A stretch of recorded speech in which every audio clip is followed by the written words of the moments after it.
Hello, എല്ലാവർക്കും നമസ്കാരം. ഇന്ന് നമ്മൾ ചെയ്യാൻ പോകുന്നത് നമ്മൾ റേഷൻ കടയിൽ നിന്നൊക്കെ വാങ്ങിക്കുന്ന ഈ ഒരു ആട്ടയുടെ പൊടി വെച്ചിട്ട് നല്ല രീതിയിലൊരു കുമ്പളപ്പമാണ് ഉണ്ടാക്കിയെടുക്കുന്നത്.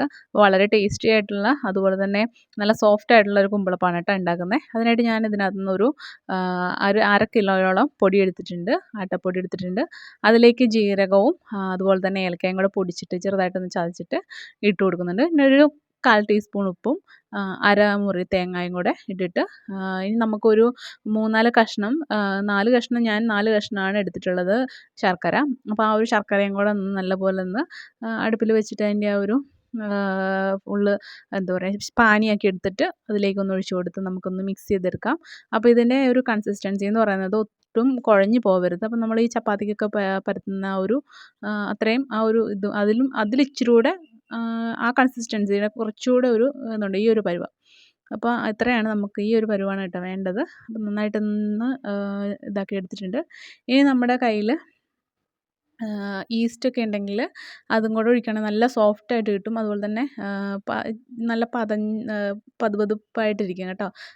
അപ്പം അത് ഇട്ടില്ലെങ്കിലും വിഷയമൊന്നുമില്ല, വേണമെങ്കിൽ ഇട്ടാൽ മതി. ഞാൻ ജസ്റ്റ് കാണിച്ചതേ ഉള്ളൂ, ഞാൻ ഒത്തിരി ഒന്നും ഇട്ടിട്ടില്ല, ഒരു തുള്ളി ഇട്ടിട്ടുള്ളൂ.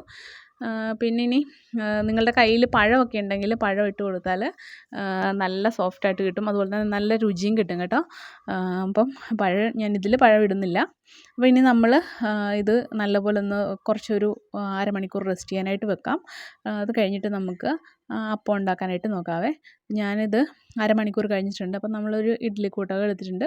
അതിലേറ്റവും ഈ ഒരു അപ്പം ചുടുന്ന ആ ഒരു തട്ടെടുത്ത് വെക്കുക. ഇനി നമുക്ക് നമ്മുടെ കയ്യിൽ ഞങ്ങളുടെ ഇവിടെ ഇങ്ങനെ വഷ്ണയില എന്നൊക്കെയാണ് പറയുന്നത്, കുമ്പിളില, വഷ്ണയില എന്നൊക്കെ. അപ്പോൾ നിങ്ങളുടെ നാട്ടിൽ ഇതിനെന്താ പറയുന്നതെന്ന് കമൻറ്റ് ചെയ്യാം കേട്ടോ.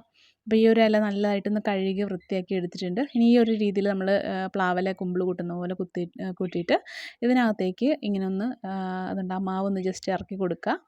മിച്ചം വരുന്ന മാവ് ഇതുപോലെ ഒന്ന് കട്ട് ചെയ്തെടുക്കുക. എന്നിട്ട് അതിൻ്റെ ആ ഒരു അറ്റം കണ്ടോ, ആ സാധനം ഒന്ന് ജസ്റ്റ് ഇതിലേക്ക് ഒന്ന് പ്രസ് ചെയ്ത് കൊടുത്താൽ മതി, അതവിടെ തന്നെ ഇരിക്കും കേട്ടോ. അപ്പം ഇതിൽ ഇറുക്കലും കാര്യങ്ങളൊന്നും നമുക്ക് കുത്തിയെടുക്കേണ്ട കാര്യമൊന്നുമില്ല. ഈ ഒരു ജസ്റ്റ് ഇതുപോലെ ഒന്ന് പ്രസ് ചെയ്താൽ മാത്രം മതി. അപ്പോൾ ഇതുകൊണ്ട് ഞാൻ ഒന്നുകൂടെ കാണിക്കാം. അപ്പം ആ ഒരു ഉണ്ട ഇതുപോലെ ഉരുട്ടിയെടുക്കുക.